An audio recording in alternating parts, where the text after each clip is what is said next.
So good, so good, so good. Everything you want for summer is at Nordstrom Rack stores now and up to 60% off. Stock up and save on the brands you love like Vince, Sam Edelman, Frame, and Free People. Join the Nordy Club to unlock exclusive discounts, shop new arrivals first, and more. Plus, buy online and pick up at your favorite Rack store for free. Great brands, great prices. That's why you Rack. You said this place was steps from the water.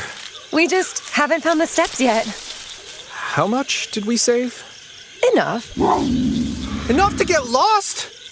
Or you could book a stay with Hilton. Welcome to your oceanfront room, just steps from the water. The Hilton sale is on now. Book on Hilton.com or the Hilton app and save up to 20% to get the stay you expected. When you want savings, not surprises, it matters where you stay. Hilton, for the stay.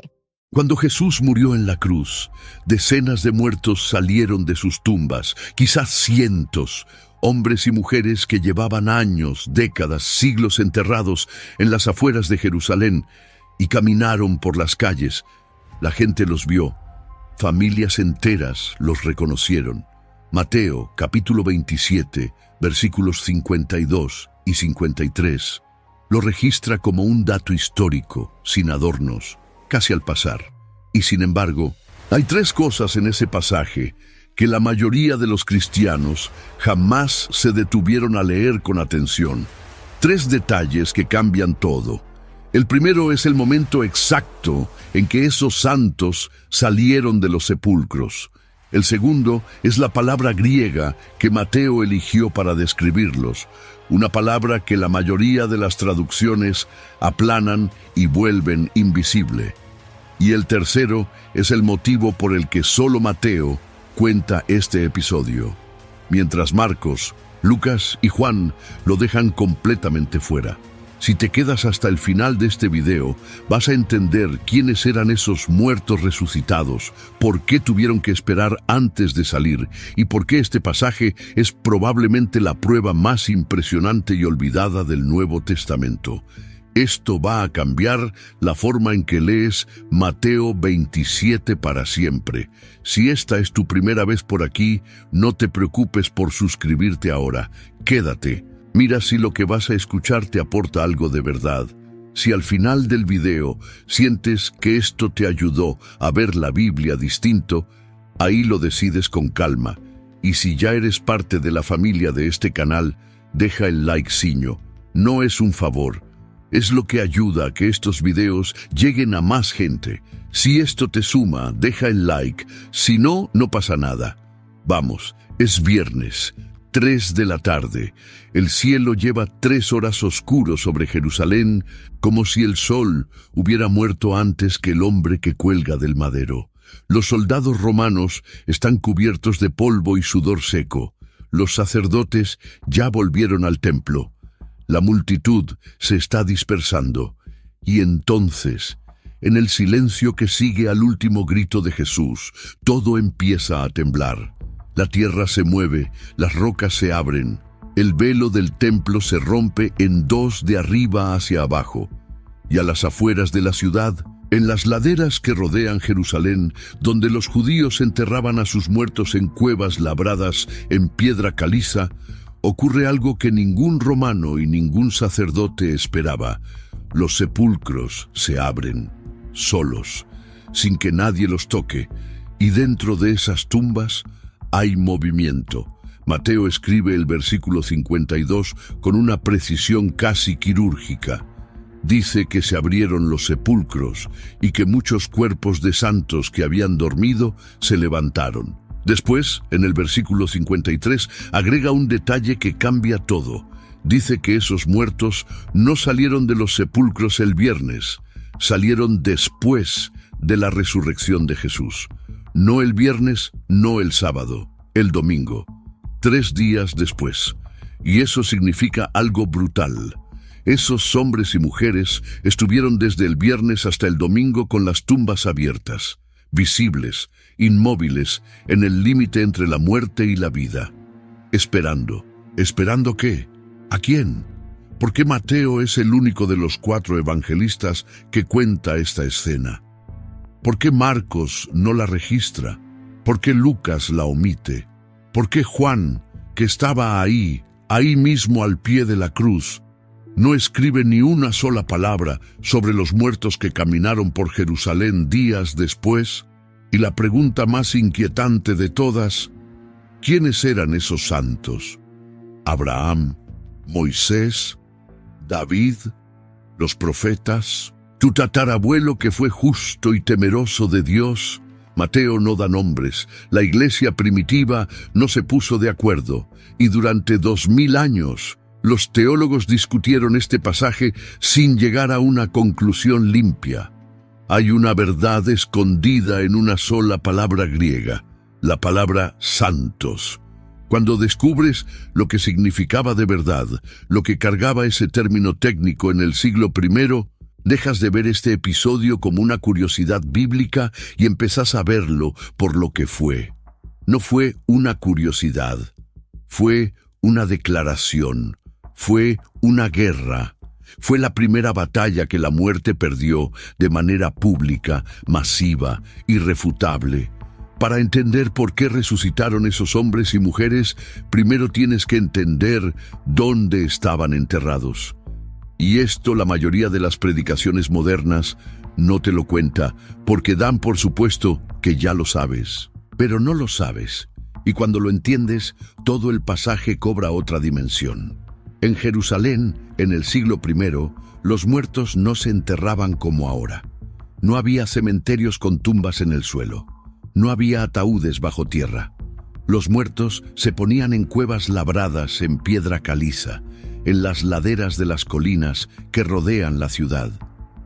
Cuevas con nichos profundos llamados kokim, donde el cadáver descansaba envuelto en lino con especias, durante un año entero.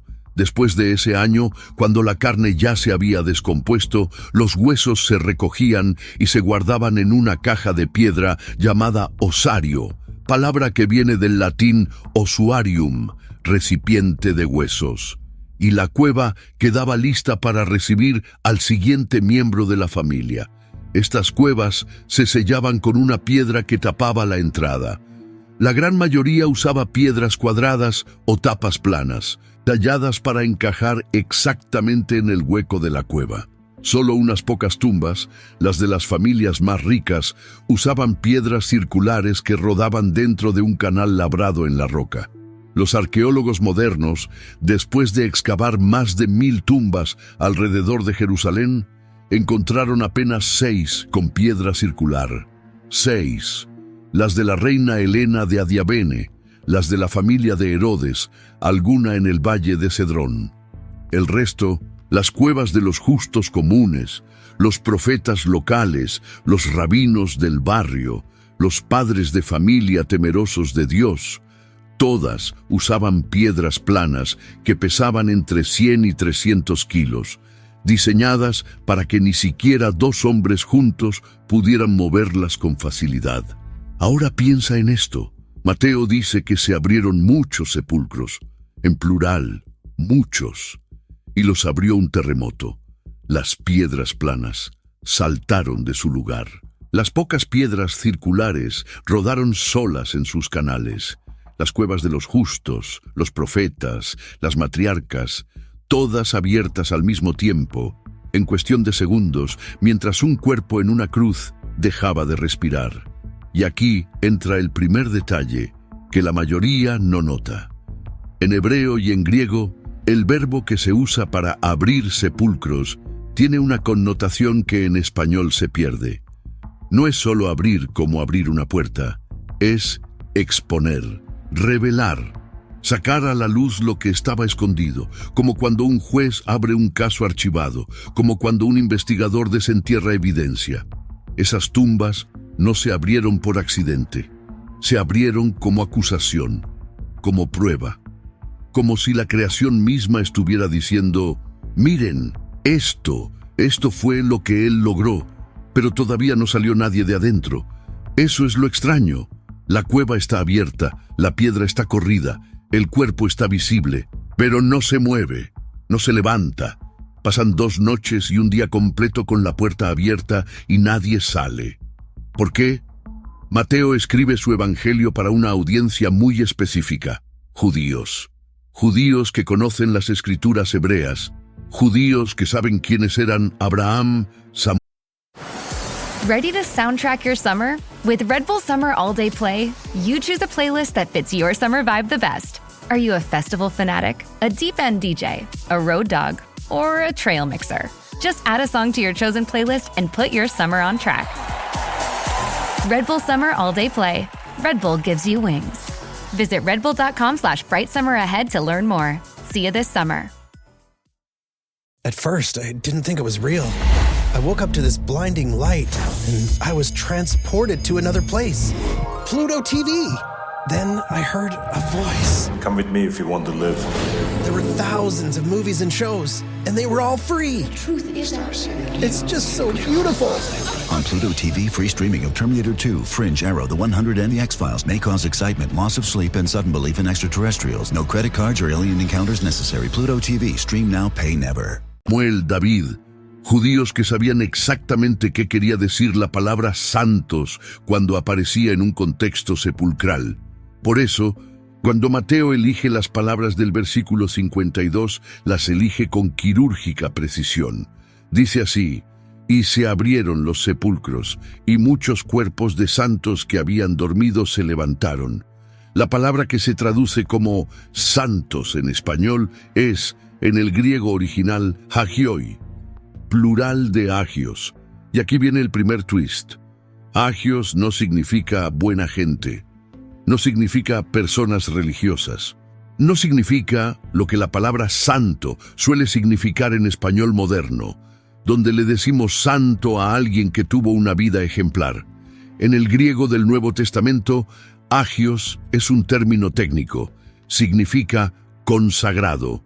Significa apartado para Dios. Significa perteneciente al ámbito sagrado.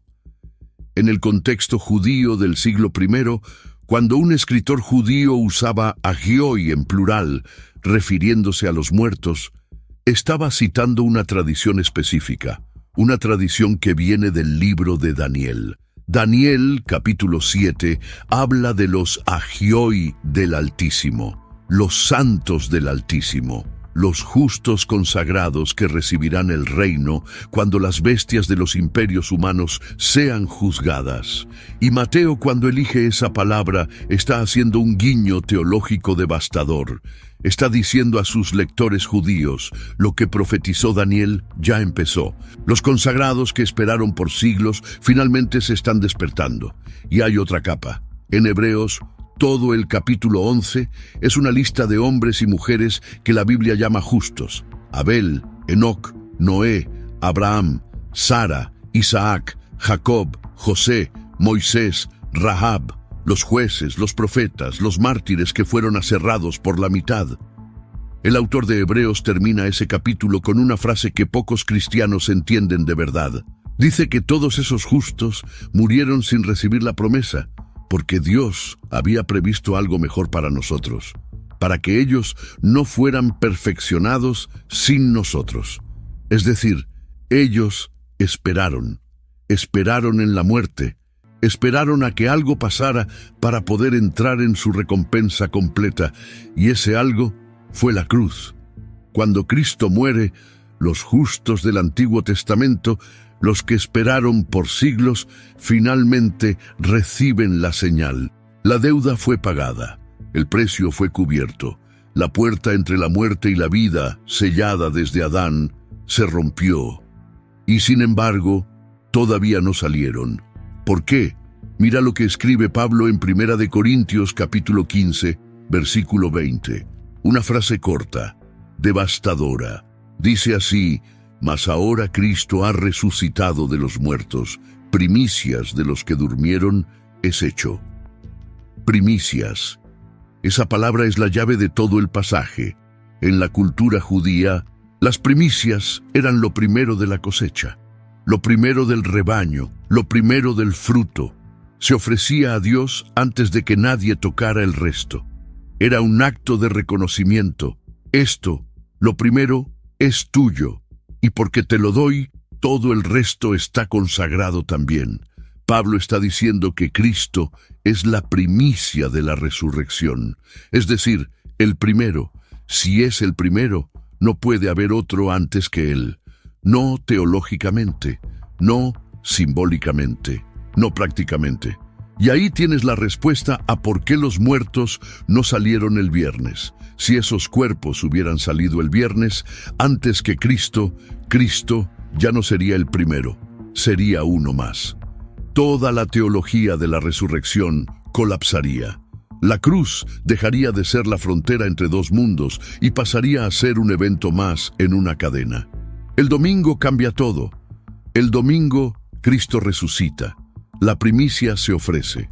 La deuda queda registrada como cumplida. Y solo entonces, en ese momento exacto, los justos salen de las cuevas. Salen porque ahora pueden. Salen como la cosecha que sigue al primer fruto, como el ejército que entra después de que el general atravesó la frontera primero.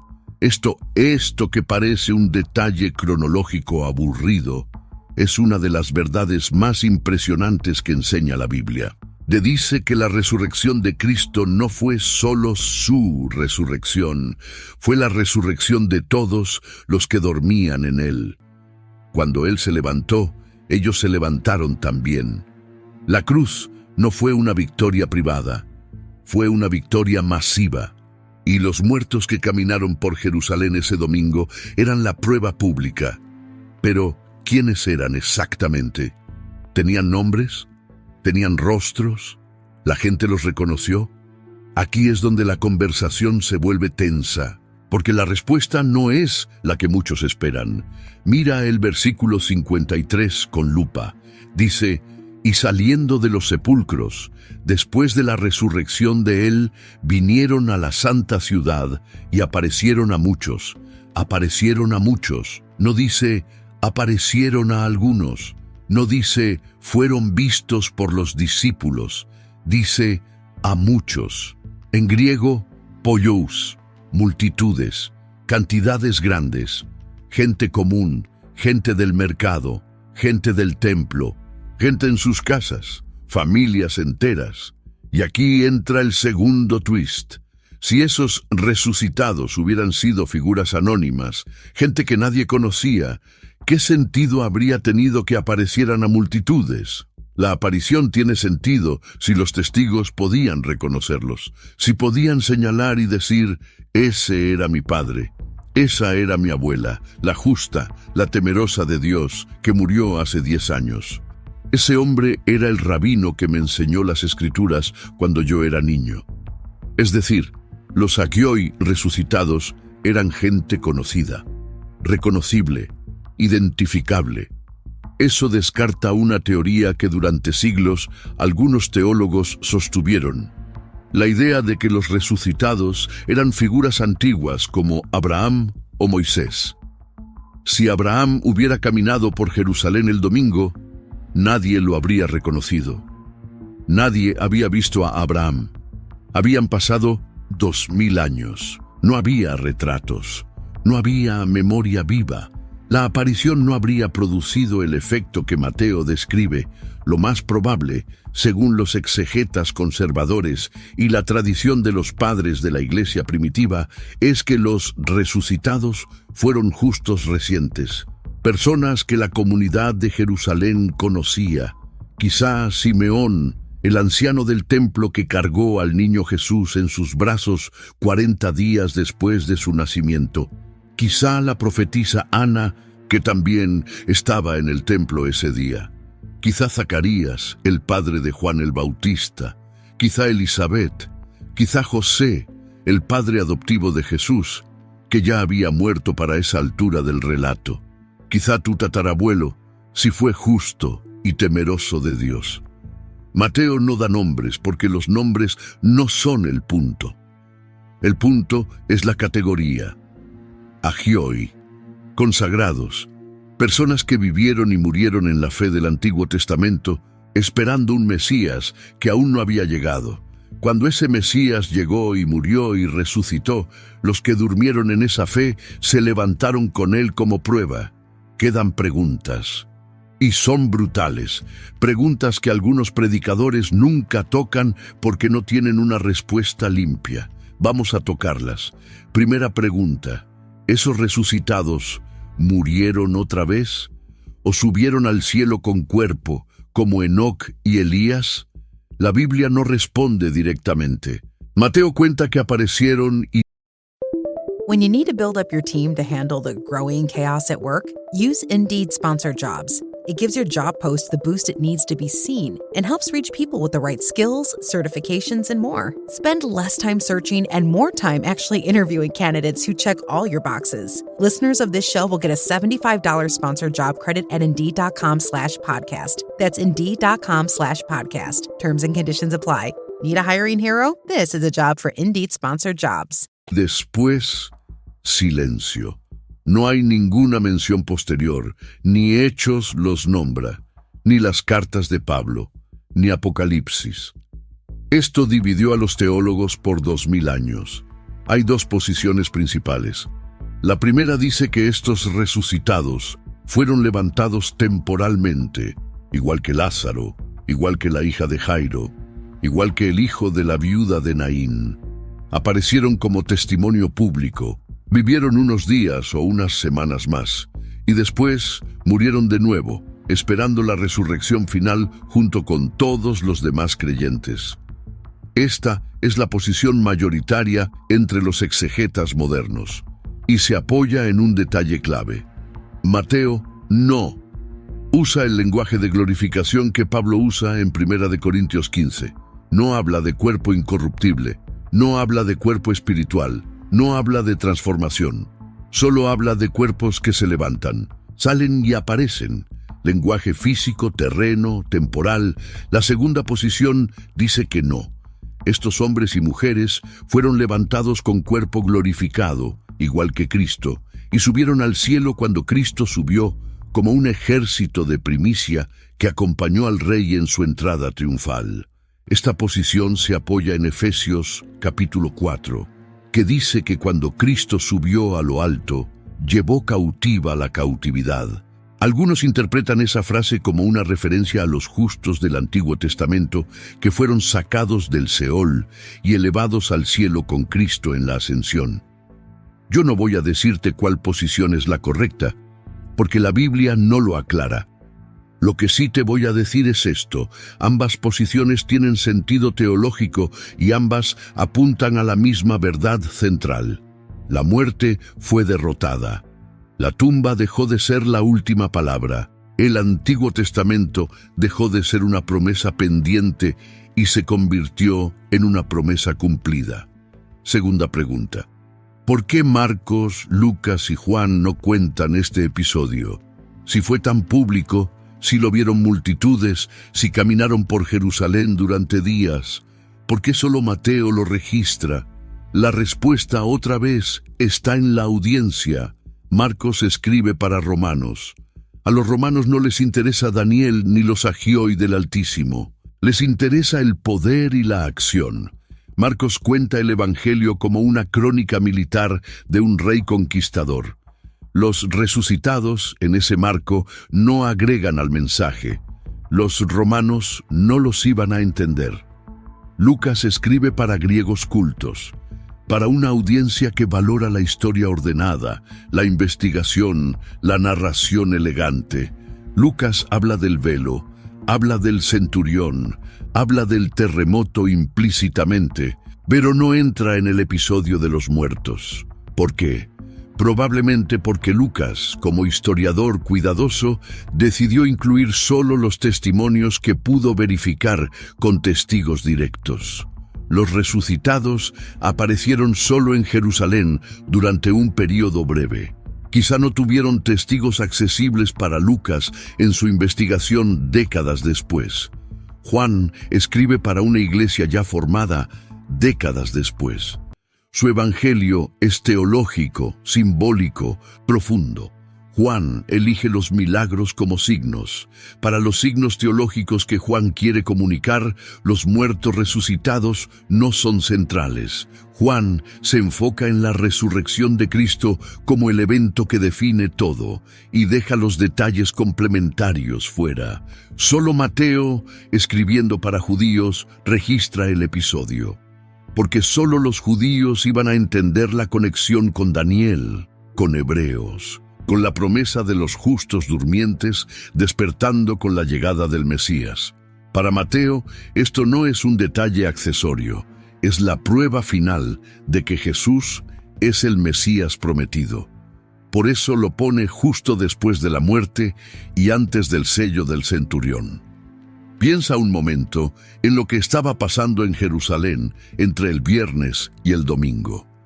Esa imagen casi nunca se predica, pero es importante para entender la escena completa. El viernes a la tarde, después del terremoto, los discípulos están dispersos. Pedro está escondido, llorando por haber negado al Maestro. Juan está acompañando a María, la madre de Jesús, en una casa prestada. Las mujeres del séquito están preparando aromas y especias para volver al sepulcro cuando pase el sábado. Y la ciudad de Jerusalén, llena de peregrinos por la Pascua, está intentando volver a la normalidad. Algo en la ciudad está raro. Las cuevas en las laderas están abiertas. Cualquier judío que pasara cerca de un sepulcro familiar esos días para llevar flores o recitar salmos, habría visto la piedra corrida.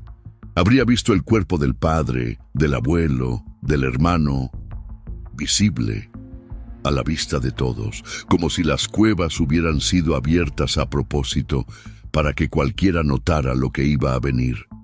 Imagina la confusión. Algunas familias quizá pensaron que ladrones habían profanado las tumbas. Otras quizá creyeron que era una señal del fin del mundo, igual que el oscurecimiento del cielo del viernes. Otras quizá entraron a las cuevas, tocaron a sus muertos, sintieron el cuerpo todavía tibio y salieron corriendo a contarlo a los rabinos, y los rabinos no sabían qué decir, porque no había precedente para esto. Lázaro había salido caminando ese mismo año, sí, pero Lázaro fue uno solo. Aquí eran muchos, y los cuerpos no caminaban, estaban ahí, esperando.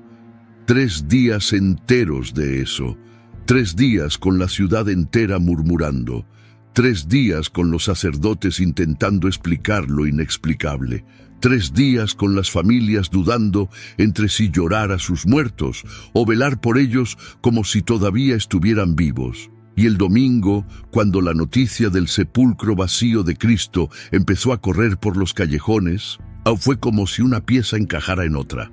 Las tumbas abiertas, el sepulcro vacío, y de pronto los muertos sentándose, levantándose, saliendo a la luz. La ciudad entera se detuvo, y por primera vez mucha gente entendió que algo nuevo había empezado. Hay algo más, un detalle lingüístico que cambia la lectura del versículo 52. Mateo no dice que los muertos estaban muertos, dice que habían dormido. En griego, kekoimemenon, es un participio del verbo koimao, que significa literalmente estar dormido. Y esta palabra no es casualidad, es la misma palabra que usa Pablo cuando habla de Cristo como primicia de los que durmieron. Es la misma palabra que aparece muchas veces en el Nuevo Testamento para hablar de creyentes muertos. ¿Por qué la Biblia, por qué Jesús mismo llama dormir a la muerte de los justos? Porque desde la perspectiva de la eternidad, la muerte del creyente no es un fin, es una pausa antes del despertar definitivo.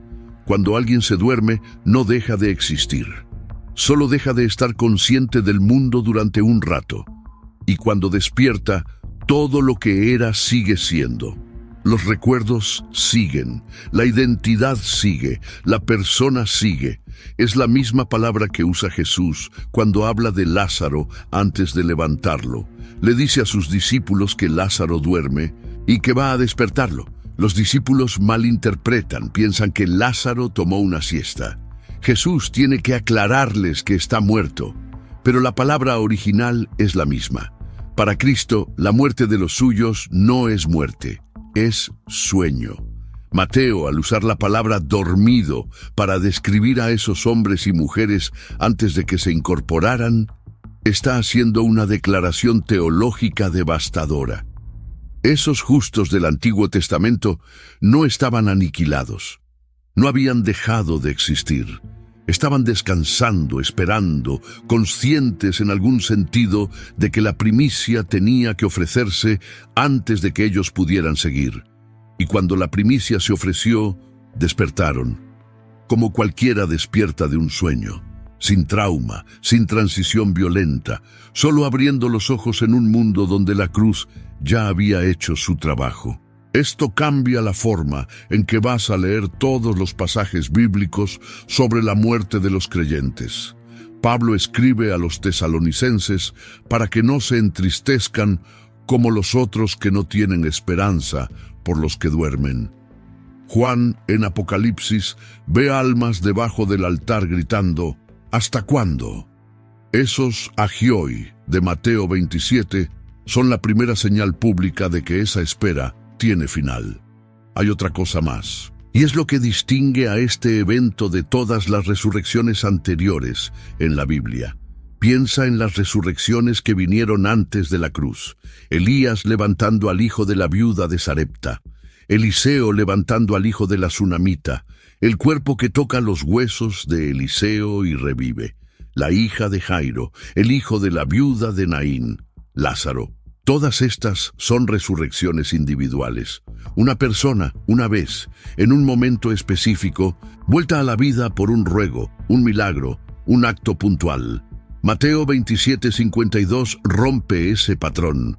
Por primera vez en toda la Biblia, la resurrección es masiva, es corporativa, es comunitaria. No un nombre, no una persona, no un caso aislado. Muchos, sin nombre individual. Como si Mateo quisiera mostrar que de ahora en adelante la muerte no se enfrenta de uno en uno, sino en bloque, como un ejército que se levanta cuando suena la trompeta. Y eso es exactamente lo que Pablo describe en 1 Corintios 15, cuando habla de la resurrección final. Pablo no dice que un creyente acá, otro allá, irá despertando con el tiempo. Dice, todos seremos transformados en un momento, en un abrir y cerrar de ojos, a la final trompeta.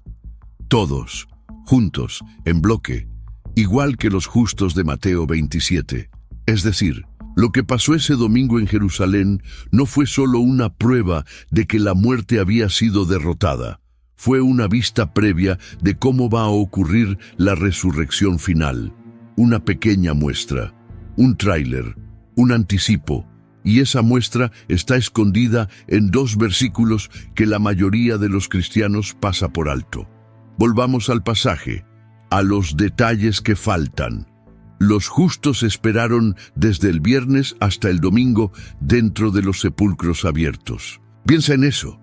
Cuerpos despertando, conscientes, vivos, dentro de cuevas con la puerta abierta sin moverse.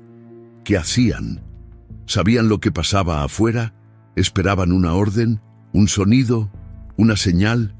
La Biblia no nos lo dice, pero el patrón es asombroso. Esos 3 días fueron exactamente el mismo lapso que Cristo pasó en el sepulcro. Mientras Él estaba muerto, ellos estaban en pausa. Cuando Él se levantó, ellos se levantaron. Cuando Él salió, ellos salieron. Cuando Él entró a la santa ciudad de la nueva creación, ellos entraron a la santa ciudad de Jerusalén.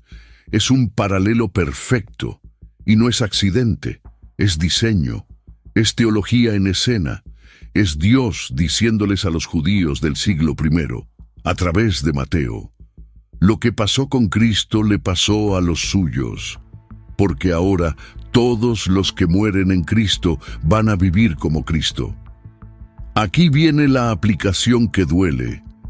Si tu fe está puesta en Él, lo que les pasó a esos justos te va a pasar a ti.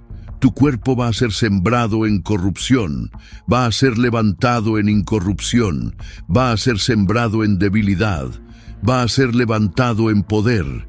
La tumba abierta de los justos en Jerusalén el domingo de Pascua es la promesa de tu propia tumba abierta en el día final. El sello de esa promesa fue puesto en Mateo 27 por una razón.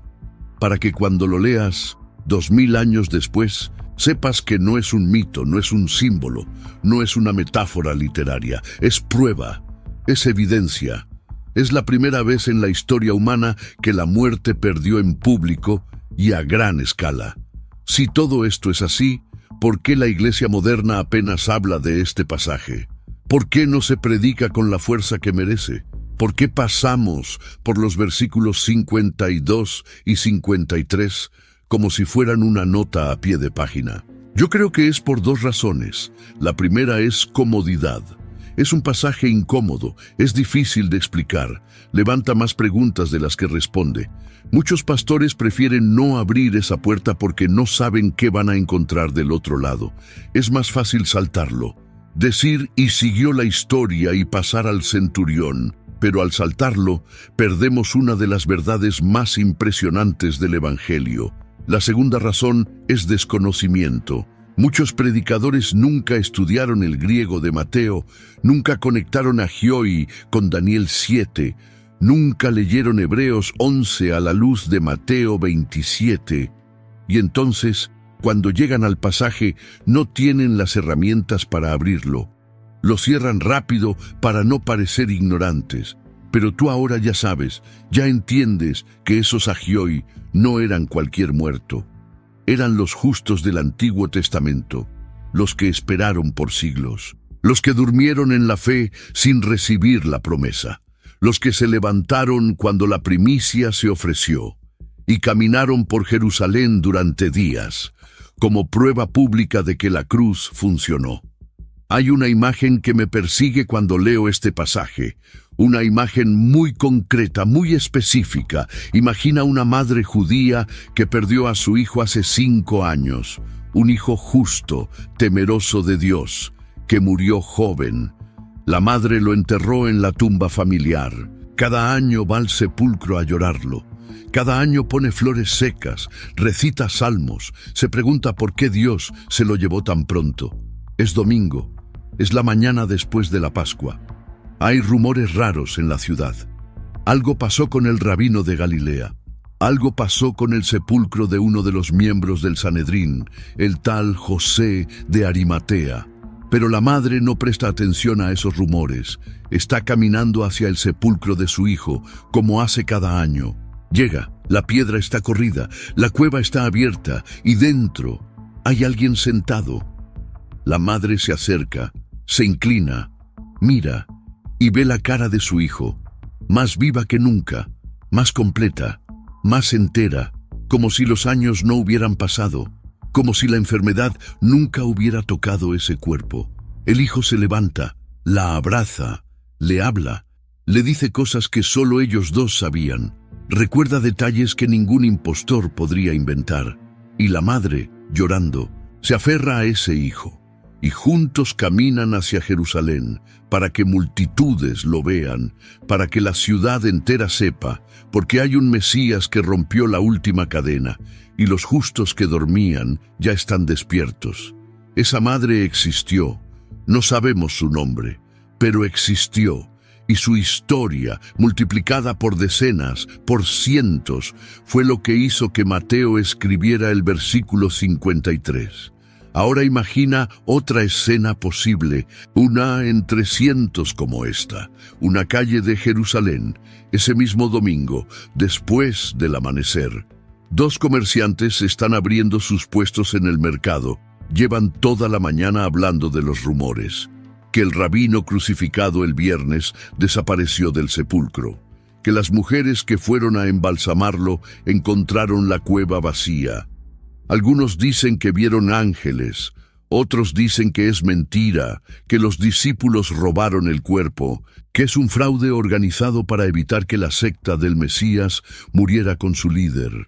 Los 2 comerciantes se ríen, no creen nada. Están preparando los bultos de tela, las pesas para la balanza, las medidas de aceite. Y entonces, por la calle, viene caminando un hombre vestido con ropa antigua, ropa común, tela sencilla, pero la cara la conocen. Uno de los comerciantes se queda quieto, empieza a respirar más rápido, le dice al otro, mira ese hombre. El otro mira, y se le cae el plato que tenía en la mano. Es Yossi el carpintero, el padre de aquel mismo comerciante que estaba abriendo el puesto. Murió hace 7 años, de fiebre. Lo enterraron juntos, los 2 hijos, en la cueva familiar. Pusieron la piedra. Guardaron los 7 días de luto, como manda la tradición de la Shiva. Recogieron los huesos 1 año después y los pusieron en el osario. Y nunca más volvieron a ver esa cara. Y ahora ahí está, caminando, sonriendo, levantando la mano para saludar. Multiplica esa escena por 100, por 200, por todas las familias justas y temerosas de Dios que enterraron a alguien en los últimos 50 años en Jerusalén.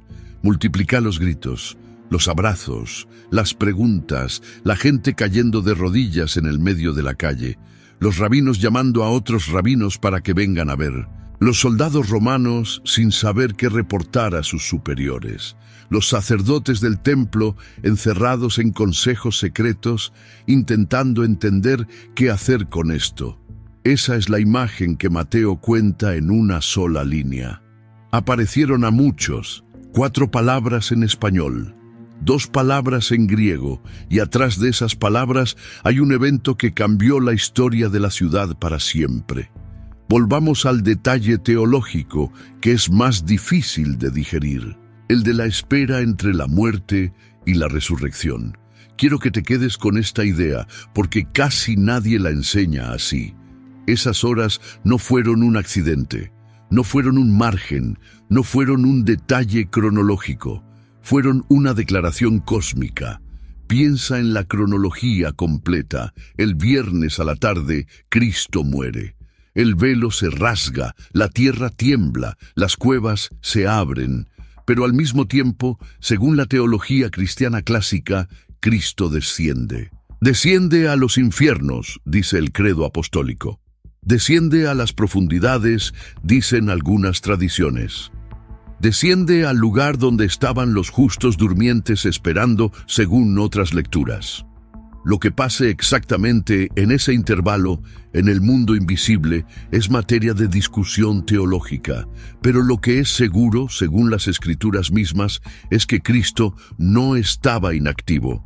Su cuerpo descansaba en el sepulcro de José de Arimatea, pero su obra continuaba, y mientras eso pasaba, en el plano visible, las tumbas de los justos estaban abiertas, como si la creación entera estuviera diciendo: el rescate está en proceso, no ha terminado, pero ya empezó. 3 días con la creación dividida en 2 mundos paralelos. Arriba, las cuevas abiertas, los muertos visibles, las familias de Jerusalén murmurando. Abajo, donde sea que esté el abajo, el rey muerto haciendo su trabajo invisible. Y al final del 3er día, las 2 realidades se unen. Cristo se levanta, y al mismo tiempo los suyos despiertan también, como si una sola corriente eléctrica recorriera el cosmos entero. El rey vuelve. Sus súbditos vuelven con él. Esa es la verdadera razón por la que esos hombres y mujeres resucitaron cuando Jesús murió. No porque la muerte de Cristo en sí misma los devolviera a la vida, sino porque la muerte de Cristo abrió el camino y la resurrección de Cristo lo terminó. La cruz fue la llave, la tumba vacía fue la puerta abierta, y los justos del Antiguo Testamento fueron los primeros que cruzaron esa puerta. Después de él, es la primera procesión triunfal de la historia. El rey adelante, los súbditos atrás. El primero primicia, los demás cosecha, y todos juntos, prueba de que la muerte ya no es la última palabra. Hay algo más que casi nunca se predica, algo que tiene que ver con tú, no con ellos. ¿Te das cuenta de lo que implica este pasaje, leído en serio, para tu propia vida. Si la muerte de Cristo abrió las cuevas de los justos del Antiguo Testamento, si su resurrección los hizo caminar, entonces todo creyente que muere desde aquel domingo está en la misma situación que esos justos estaban antes de la cruz.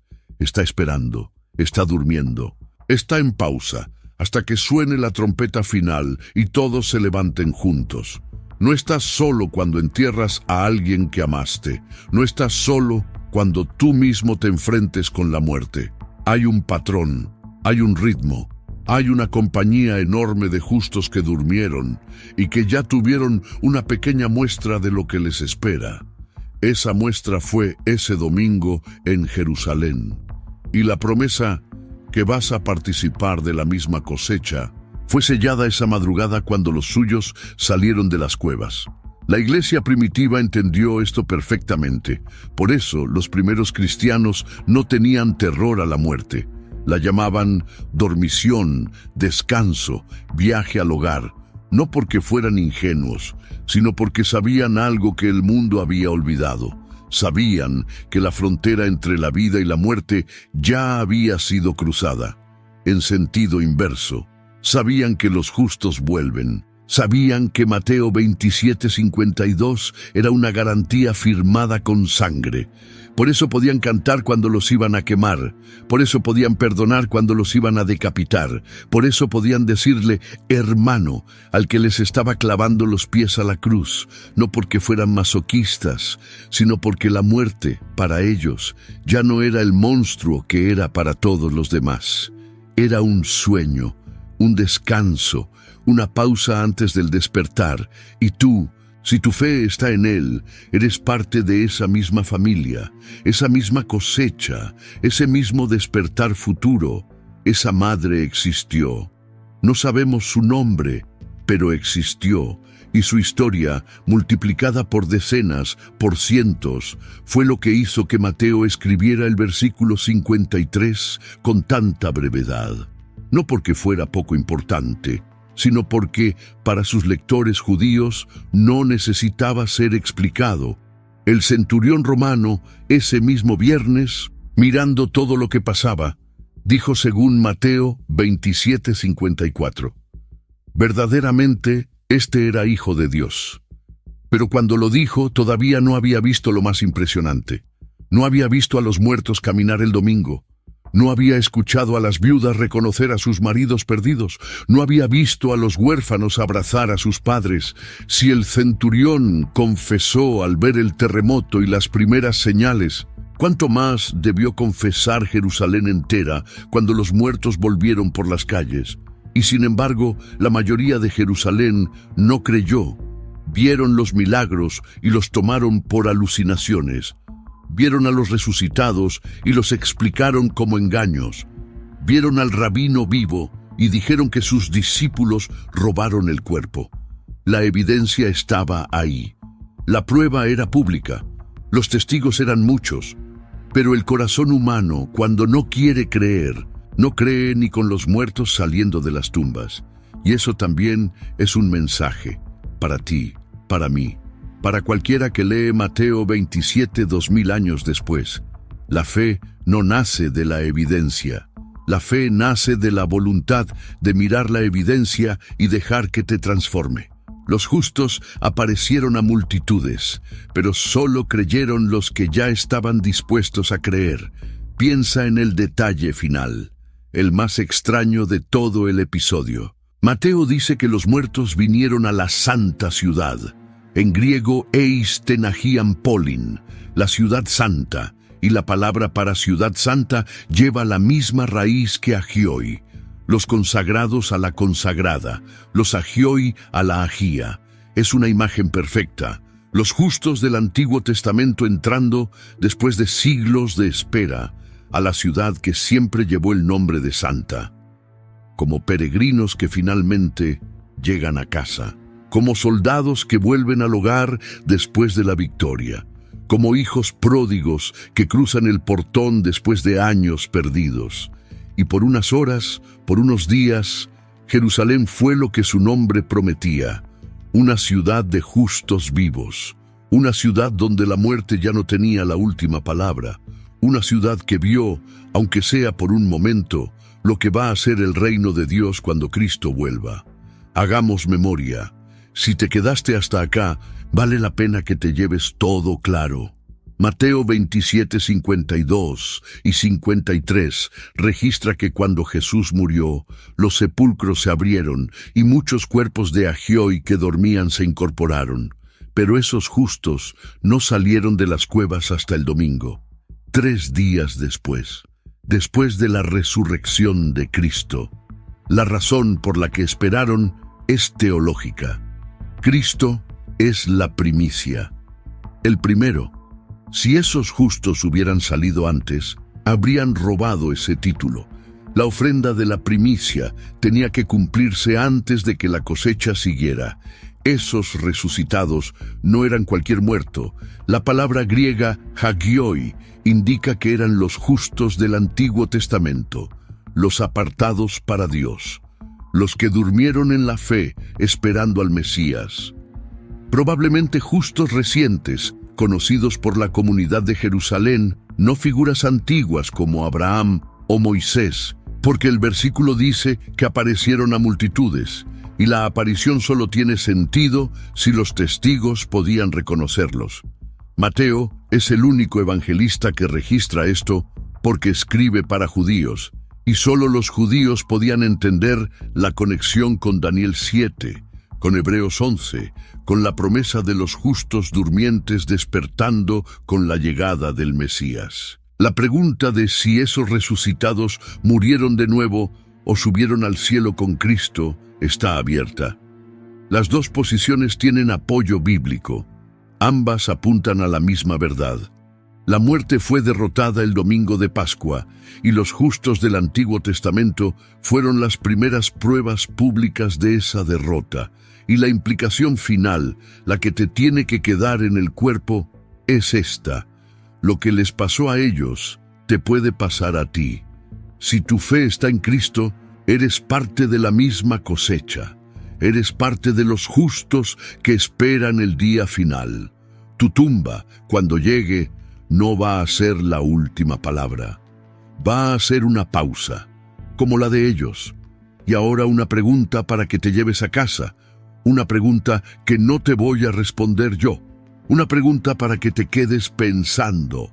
Si Mateo escribió el versículo 53 porque conocía testigos que vieron a los justos caminar, y si esos testigos contaron sus historias durante décadas en la iglesia primitiva, ¿cuántas familias de Jerusalén llegaron a la fe cristiana porque vieron a sus muertos volver? ¿Cuántos pasaron de fariseos a discípulos porque su madre, su padre, su hijo, alguien que ellos enterraron y lloraron, apareció vivo en la calle? La iglesia primitiva creció en Jerusalén con una velocidad que cuesta explicar solo con la predicación. En pocas semanas, después de la Pascua, miles de personas se convirtieron en esa misma ciudad, en esas mismas calles, donde, semanas antes, los muertos habían caminado por las calles. Quizá, solo quizá, una parte de esa explosión se debe a que muchas familias de Jerusalén, antes de escuchar a Pedro predicar, ya habían visto a sus seres queridos vivos otra vez. Cuando Pedro habló de un Mesías que rompió la muerte, esos testigos pensaron: lo vi a mi padre, vi a mi hija, vi a mi maestro. Si él pudo levantarlos, es quien dice ser. La historia de los muertos resucitados quizá no fue solo una nota al pie, quizá fue la chispa que prendió la iglesia. Y eso es lo que Mateo 27 escondía a la vista de todos. Una chispa. Si llegaste hasta acá, te agradezco. De verdad, quedarse con un video de 45 minutos en los tiempos que vivimos es algo que ya no hace cualquiera. Y lo valoro. Si esto te aportó algo, si te abrió una puerta de la Biblia que no habías cruzado antes, si te dio ganas de leer Mateo 27 con otros ojos esta noche, deja el like. No es por mí, es para que más gente pueda llegar a este contenido. Si eres parte de la familia de este canal, ya sabes cómo es. El algoritmo nos premia cuando ustedes se involucran. Y si todavía no te suscribiste, mira un par de videos más antes de hacerlo.